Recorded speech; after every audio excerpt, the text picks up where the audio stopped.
آدمی یہ معلوم کرے رات کی اندھیری میں، رات کی تاریخ میں یا دن کی روشنی میں سورج سے یا چاند، سورج کو یا چاند کو کسی بینا آدمی سے، اور خود بھی بینا ہو، خود بھی آنکھیں رکھتا ہو، اور آنکھیں رکھنے والے آدمی سے یہ معلوم کرے کہ یہ جو آسمان پر ایک ٹمٹماتا ہوا یہ ایک جو بشکل پھال نظر آ رہا ہے، یہ کیا ہے؟ یعنی اس طرح سمجھ لیجئے کہ آسمان پر دن کے روشنی میں جو سورج نظر آ رہا ہے اس کو معلوم کرے کہ یہ نکلنے والا جس سے روشنی ہو رہی ہے یہ کیا ہے۔ اب وہ آنکھوں والے آدمی اس آنکھوں والے آدمی کو یہ بتلائے کہ یہ سورج ہے، تو میں آپ لوگوں کو بتلاتا چلوں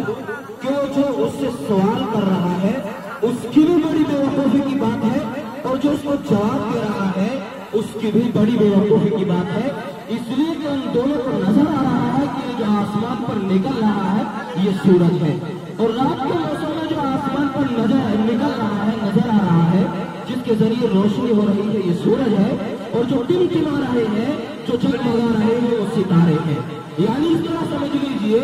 کہ آج ہمارے درمیان ہماری بستی میں جو اکابر علماء کرام تشریف لا رہے ہیں ان کا تعارف کرانا ایسا ہے جیسے چاند اور سورج کا تعارف کرایا جا رہا ہو۔ پھر بھی آپ لوگوں کے سامنے ان لوگوں کا نام عرض کرتا چلو۔ ہمارے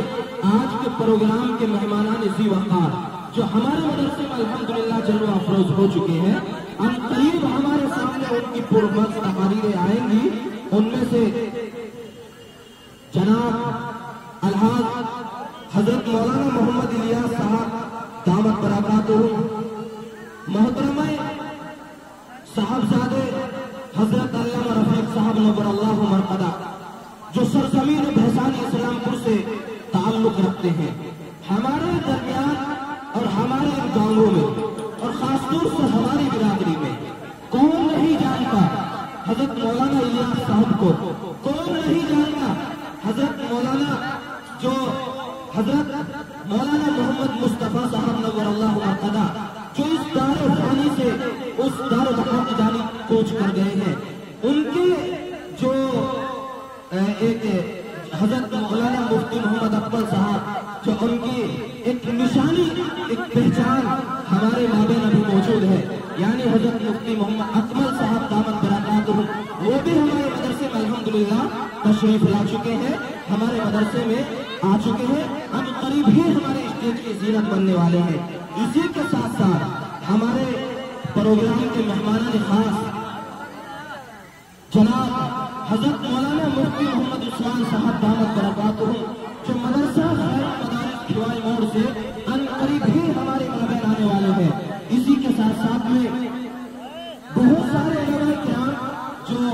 ابھی ہمارے مدرسے میں آئے نہیں ہیں، ان قریب وہ ہمارے مدرسے میں آئیں گے اور ان کی پرمزج تقاریر ہمارے سامنے آئے گی۔ اس سے قبل کہ وہ ہمارے درمیان آئے اور اپنی نصیحتیں ہمارے سامنے رکھیں، اپنے پروگرام کو پروگرام کی شکل میں اپنے گھروں سے نکلیں، اپنے کام کو چھوڑیں اور اپنے پروگرام کو کامیاب بنائیں، اپنے کاموں سے فارغ ہو کر مدرسے میں آئیں، یہاں علماء کرام کی باتوں کو سنیں، ان پر عمل کریں۔ معلوم نہیں کون سی ان کی زبان سے بات نکل جائے اور ہماری زندگی کا رخ بدل جائے۔ میرے عزیزوں، اب اپنے پروگرام کو باضابطہ آگے لے جاتے ہوئے، اس لیے کہ تمہید کا زیادہ وقت نہیں ہے، ہمارے پروگرام کے جو مہمان ہیں، ہمارے پروگرام کی جو کڑیاں ہیں، وہ یکے بعد دیگرے ہمارے اسٹیج کی رونق بننے والے ہیں۔ اس لیے میں زیادہ طویل گفتگو نہ کرتے ہوئے اپنے پروگرام کو باضابطہ پروگرام کی آخری منزل کی جانب لے جانے کی کوشش کرتا ہوں۔ اپنے پروگرام کو باضابطہ آگے لے جاتے ہوئے ہمارے جو پروگرام کے ایک مشہور نعت خواں ہے، جو ہمارے پروگرام کے